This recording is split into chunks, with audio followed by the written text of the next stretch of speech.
Dans leur appartement de Marseille, Anaël et Jérémy préparent leur déménagement. On démonte le lit des enfants de la petite pour le vendre. Ils ne changent pas de quartier, ni même de ville. Ils vont s'installer à l'étranger, en Israël. Une décision motivée en premier lieu par la montée de l'antisémitisme en France. Je me sens pas en sécurité dans la rue, je ne vais pas dans les événements où il y a du monde. Je dépose mes enfants à l'école, mais je suis pas sereine. Et clairement, en Israël, je ressens pas ça. Pourtant, je sais qu'à tout moment, il se passe n'importe quoi.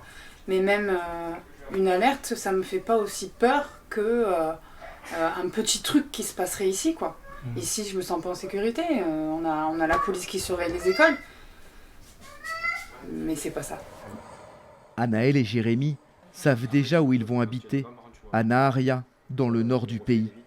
La ville qu'ils ont choisie se trouve près de la frontière libanaise, une zone sous haute tension. Il n'y a pas vraiment d'endroit où on est en sécurité en Israël. Mais voilà, il faut avoir quand même un minimum de confiance, on a une bonne armée et puis on part pour la vie que propose le pays et par rapport à aussi nos convictions, quoi. Tire. Hop là.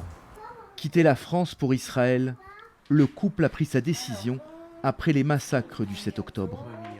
Quand il y a eu le 7 octobre, c'est là qu'on s'est vraiment dit, bon, le conflit va être dans tous les cas importé ici comme ça l'est à chaque fois. Et on s'est dit, c'est le moment où il faut sauter le pas. Ça fait des années qu'on voulait partir, là on s'est dit, ça y est, c'est le moment. Après, ça peut être un paradoxe d'un certain côté quand on sait que le 7 octobre, ça s'est passé là-bas. Et que malgré tout ce que ça a impliqué, il y a quand même eu des vagues énormes d'Alia et de personnes qui décident de partir de la France ou même d'ailleurs pour aller s'installer en Israël.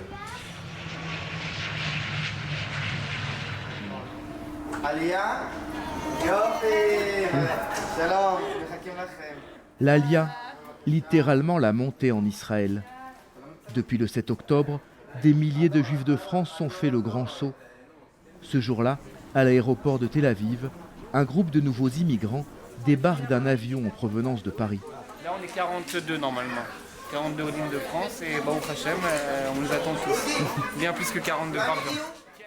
Selon l'agence juive, qui organise les migrations des Juifs du monde entier vers Israël, l'ouverture de dossiers d'Alia a bondi de 500% depuis les massacres du 7 octobre.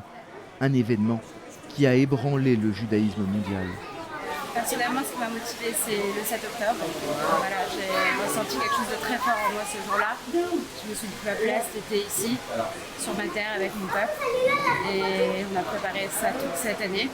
Mais voilà, grâce à Dieu. À peine arrivés, les nouveaux immigrants obtiennent leur papier d'identité et une aide financière substantielle, leur permettant de vivre plusieurs mois sans travailler afin d'apprendre l'hébreu. Une fois installés dans la ville qu'ils ont choisie, ils disposent de services dédiés qui s'occupent de leur intégration en les aidant à scolariser les enfants ou à trouver un emploi. Il y a des bénévoles spécialisés dans chaque domaine. Et là-bas, c'est juste à côté, quoi. Et nous, on est en partenariat avec eux. Donc, par rapport à l'emploi, ils accompagnent, par rapport à la rédaction de CV, tout ça, des choses de formation. On nous prend main dans la main pour pas être noyé, on va dire, dans la bureaucratie israélienne.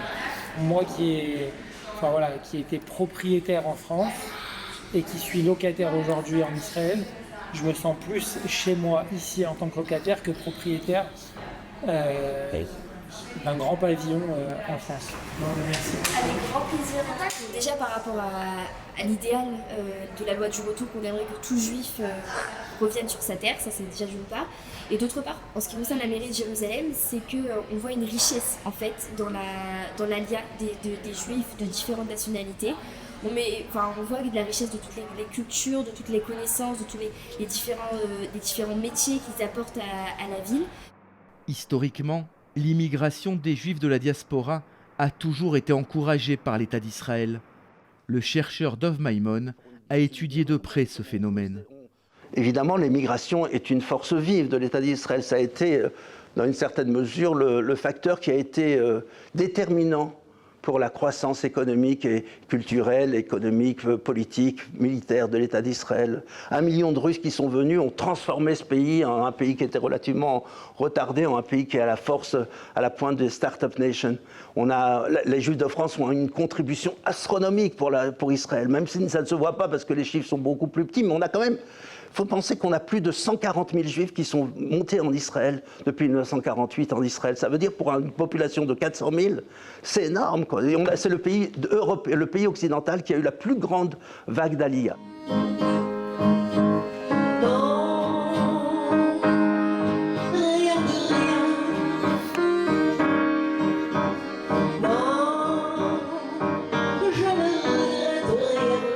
Malgré le choix de s'installer en Israël, les Juifs de France restent souvent très liés à leur pays de naissance. Ce soir-là, à Jérusalem, la mairie organise une soirée dédiée à la chanson française. On peut très bien décider d'habiter dans un pays et ne pas effacer tout ce qui nous a fait grandir. On peut être israélien, lire les informations, se sentir le cœur battre quand on entend la tikva et pourtant l'hymne israélien et pourtant aimer son pays d'origine. Directement liée à la montée de l'antisémitisme, l'immigration des Juifs de France en Israël devrait s'intensifier en 2025, faisant d'Israël un pays de plus en plus francophone.